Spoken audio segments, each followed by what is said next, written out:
Om Swastiastu.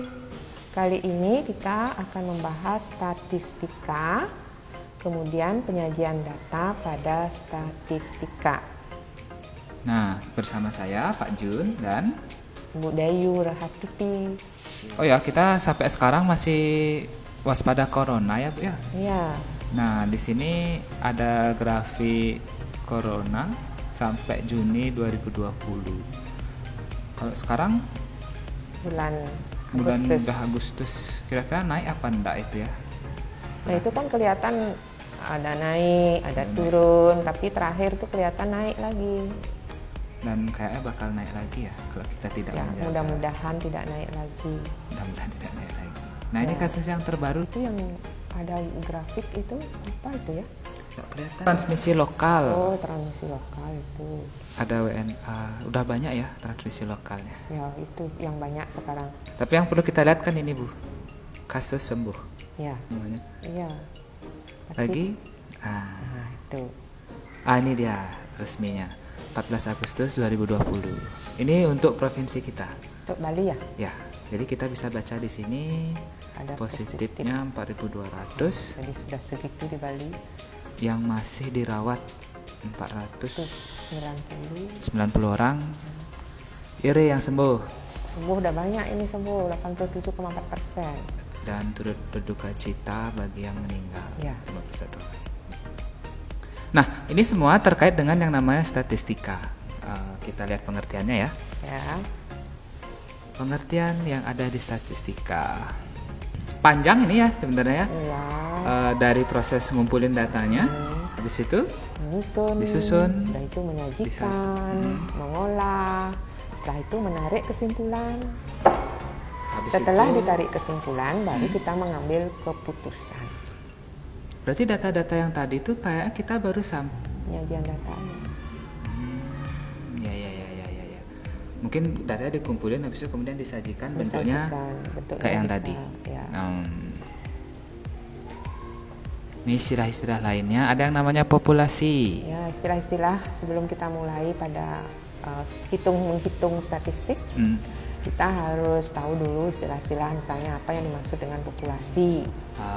Jadi populasi itu objek yang karakteristiknya sama. Kalau kasus yang tadi itu saudara-saudara kita yang terkena Terpapar. terpapar COVID. Berarti itu yang kita amati.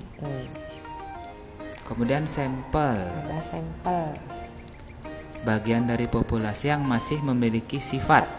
populasi. Oke. Datum. Ini tumben saya dengar Bu. Pak, sebenarnya cuman tidak peduli mungkin gitu. Tidak peduli. Tidak peduli. Ada sebenarnya tapi Ya ada, cuman tidak dibaca di Tidak buku dibaca, gitu. oke. Karena yang begini-begini biasanya jarang mau dibaca. Nah, ya ini kita ngasih tahu sekarang ya. Informasi atau keterangan yang diperoleh dari suatu penelitian atau pengamatan. Ya, sebenarnya sebuah Sebuah. informasi. Ya. Apa bedanya datum dan data? Padahal kadang-kadang kalau kita ngomong misalnya kayak gini, berat badan misalnya. Ya, berat badannya ibu Ibu. 55 kg. Berapa Bu? 55. Oh 55 kg. Lalu Pak Juni berapa? Pak Jun tidak berat sih 85 kg Bu. Ya, jadi ibu yang 55 kg itu Oke. disebut dengan datum. Berarti ini bukan data. Bukan. Pak Juni yang 85 kg itu Masih juga datum. Mungkin Pak Yoga lagi berapa? Pak Yoga 92. Berat mungkin. Lebih langsing dari Pak Juni. Mungkin dia sekitar 70 mungkin gitu. Ya udah 70 dah. Hapus dulu. 70. Ya, 70 itu juga sebuah datum. Pak Dwipa, Pak Surya, kemudian Bu Eca, Pak Dewo dan sebagainya itu. Masing-masing kan mereka punya berat badan. Itu masing-masing berat badannya itu juga disebut dengan datum. Masih berupa datum. Ya. Nanti kalau ini udah dikumpulin, Ya, kalau masing-masing berat badan itu sekarang kita kumpulkan, berat badan guru matematika SMA Negeri 4 Denpasar, terkumpul semua itu disebut dengan data. Ya. Jadi data itu kumpulan dari datum-datum. Ya, sekarang data juga bisa dibedakan lagi. Ada Beda yang jadi disebut dengan data data kualitatif, tidak berupa data yang tidak angka. berupa angka-angka. Berupa huruf dong. Ya, bisa berupa huruf, misalnya seperti di raport itu. Raport itu kan tidak hanya tidak baik, ya, predikat. kurang. Oh, predikat. Predikat itu kan berupa A itu amat baik, B itu baik. Itu namanya data kualitatif. Kualitatif. Anggapnya dia kualitas gitu ya berarti Bu ya. Ya. Baik, nggak baik dan sebagainya. Ya. Berarti pasangannya Data kuantitatif berupa angka-angka. Oke. 1, 2, 3 dan seterusnya. Berat badan yang tadi, Ya. jumlah pasien corona itu termasuk. Ya, data kuantitatif. Nah, sekarang kuantitatif itu juga bisa dibedakan jadi dua lagi. Bagi dua lagi. Ya. Mhm. Ada data diskrit dan ada data kontinu. Bedanya kalau diskrit, data yang diperoleh dari hasil menghitung atau mencecah. Oke. Kalau Kontinu diperoleh dari hasil mengukur. Nah, berarti tadi kita kan data ada banyak banget. Ada tentang corona, ada tentang berat badan. Di antara dua data itu yang termasuk kontinu yang mana? Berat badan. Diskrit itu kan data yang dihitung atau dicacah, sedangkan kontinu itu adalah data yang diukur, menggunakan alat. Ada alatnya berarti ya. Pokoknya intinya kalau bisa diukur disebut kontinu. Apalagi kalau kontinu itu kan bisa berubah-berubah ya, kayak berat badan dan sebagainya. Terhadap satu objek yang sama. Bisa naik, bisa turun beratnya. Kalau tinggi sih biasanya orang naik tinggi gitu. Iya sih. Kalau diskrit berarti bisa naik bisa turun sih juga, tapi dia nggak diukur tapi dihitung banyaknya 1, 2, 3 gitu. Oke. Baik, berikutnya kita akan melihat penyajian macam-macam penyajian data yang ada di statistika. Kita pakai tabel dulu ya. Ya, ini data tunggal ya. Kita bicara data tunggal dulu. Data tunggal, oke. Data tunggal tuh ya tunggal dia ya. Belum dikelompokkan. Ya. Ini ceritanya ada pemilihan ketua OSIS, kandidatnya ada Ayu, Ratih, Yuda, Yoga, Desa. Ya. Dan jumlah pemilihnya itu 1.320 orang.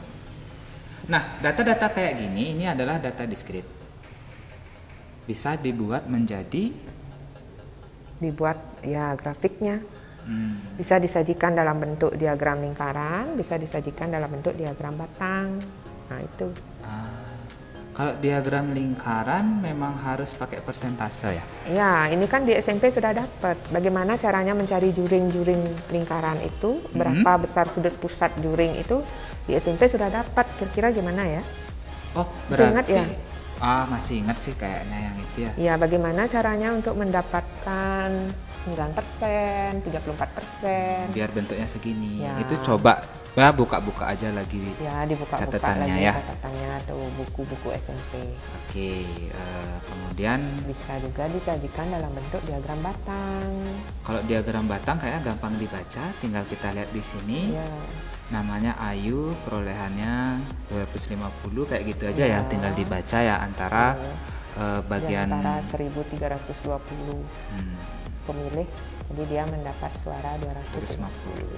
Kemudian di bagian horizontalnya di sini adalah nama kandidat, sedangkan bagian vertikalnya merupakan keterangan dari banyaknya, banyak suara yang didapat. Nah, ini contoh data diskrit. Ya, data tunggal. Yang tunggal. Nah, sekarang data kontinu ini perkembangan berat badan bayi. Ya. Sebut saja Bunga. Bayi Bunga. Nah, bulan pertama. Ini untuk, jadi pada saat dia lahir. Bulan pertama masih 3,1 kg. Kemudian bulan kedua 3,6. 4 kilo. Dan seterusnya. Ini bayi bulan 4-6 7 kilo dia. Bayi 6 bulan bisa 7 kilo emang. Bisa lebih. Bisa. Oke. Iya. Nah, sekarang perkembangan bayi ini bisa kita sajikan dalam bentuk diagram baris. Jadi lebih mudah bisa dilihat apakah beratnya naik atau turun. Tapi Pas tungkara beratnya naik, ya, Ya, bayi ini sehat. sehat. Nah, tadi kita sudah melihat penyajian data dari Data tunggal. Nah, sekarang kita akan melihat penyajian data dari Data berkelompok. Nah, kenapa namanya data berkelompok? Karena di sini sudah dikelompokkan data itu per kelas. Dia ada kelas-kelasnya, kelas pertama. Oh, ini ya berkelompok ya, sekian sudah sampai sekian. Ya. Kita lihat ininya ya, apa namanya, istilah-istilahnya harus diketahui dulu. Kelas. Ada yang namanya kelas. Ya. Itu interval-interval pada data kelompok. Kemudian di sini ada berapa kelas? Ternyata ada 1, 2, 3, 4, 5. Ada 5 kelas. 1, 2, 3, ada 5 kelas. Kelas pertama itu adalah kelas dari 76 sampai 80. Jadi dikelompokkan di sana nilai 76 sampai 80. Ternyata ada 5 orang yang nilainya 76 sampai 80. Berarti itu bukannya 76, 77, 78, 79, 80, bukannya? Belum tentu. Itu cuma dia dikelompokkan saja. Dan seterusnya sampai kelas kelima itu ada 96 sampai 100. Nilai 96 sampai 100 itu ternyata hanya ada 2 orang. Oh, bisa aja dia 98 gitu bisa. Ya? Atau 100. Ya. Sehingga jumlah siswa dalam satu kelas itu adalah 30 orang. Tapi bukan kelas yang ini ya? Seluruhnya. Ya, okay. Jadi seluruhnya dari kelas pertama, kedua, ketiga, dan sampai kelas kelima itu jumlah siswanya adalah 30. Oke. Ini udah kadang keluar tulisannya batas kelas. Ya. Yaitu nilai batas pada tiap kelas interval. Ya, tiap kelas memiliki yang disebut dengan batas bawah kelas dan batas atas kelas. Itu cuma kiri sama kanan aja berarti ya? Kalau batas bawah kelas itu yang pertama misalnya 76. Yang kedua 81, 86 dan seterusnya sampai 96. Itu disebut dengan batas bawah kelas. Kemudian yang batas atasnya yang terletak di sebelah kanan dari kelas itu masing-masing, yaitu 80, 85, 90, 95 dan 100. Itu disebut dengan batas atas. Nah, berikutnya tepi kelas, yaitu nilai tepi pada masing-masing kelas interval. Kenapa namanya nilai tepi? Nilai tepi itu ada 2. Ada tepi bawah, ada tepi atas. Berarti sama aja kayak batas ya? Nah, beda. Oh, beda lagi. Tepi bawah itu disingkat dengan TB. Tepi itu adalah batas bawah dikurangi 0,5. Jadi batas tepi bawah kelas yang pertama yang 76 nih. 76 dikurangi 0,5 adalah 75,5. Itu tepi bawah kelas pertama. Berarti ini kalau dihitung 76 dikurangi 0,5 sama dengan 75,5. Oh, itu untuk ngitung tepi bawah. Untuk yang kelas pertama. Kalau yang terakhir? Kelas terakhir 96 dikurangi 0,5. Berarti di sini ada 95,5. Nah, sekarang menuju ke tepi atas. Jadi setiap kelas memiliki tepi bawah, bisa dicari sendiri itu nanti tepi bawahnya. Contohnya kan sudah tahu. Kemudian tepi atasnya batas atas ditambah 0,5 cara mencari. Misalnya kelas pertama itu kan 80 ya. 80. Batas atasnya 80. Yang ini. Ya, ditambah 0,5. Di sini 80,5. Tunggu. Berarti ini sama dong. Ini kan juga 80,5. Ya, memang akhirnya seperti itu. Tepi atas kelas sebelumnya akan menjadi tepi bawah kelas berikutnya. Coba bisa dicek nanti itu ya. Ya, hitung-hitung aja dah. Ya, bisa dicek nanti. Kemudian titik tengah. Ya, setiap kelas memiliki titik tengahnya masing-masing. Itu nilai tengah pada tiap kelas interval. Ya. Apa fungsi titik tengah di sini? Titik tengah apa ya? Mungkin untuk perwakilan dari masing-masing kelas itu kita pakai tengah-tengahnya. Ya, perwakilan karena kan kita nggak tahu di situ nilainya berapa. Jadi titik tengah itu adalah wakil dari masing-masing kelas. Jadi ini kalau simbolnya biasanya apa? XI simbolnya. Sini tak buat ya? Ya, boleh. Wah, nggak cukup tapi ini tempatnya. Itu XI. Kita kasih XI. Ini hitung manual bisa. Bisa. 76, 77, 78, 79, 80. 76, 75. Di 75 76, 77, 78, 79, 80. Tengah-tengahnya adalah 78. Ya, boleh. Berikutnya lagi gitu. Hitung manual lagi. Iya, berikutnya kalau dihitung. 83. Iya.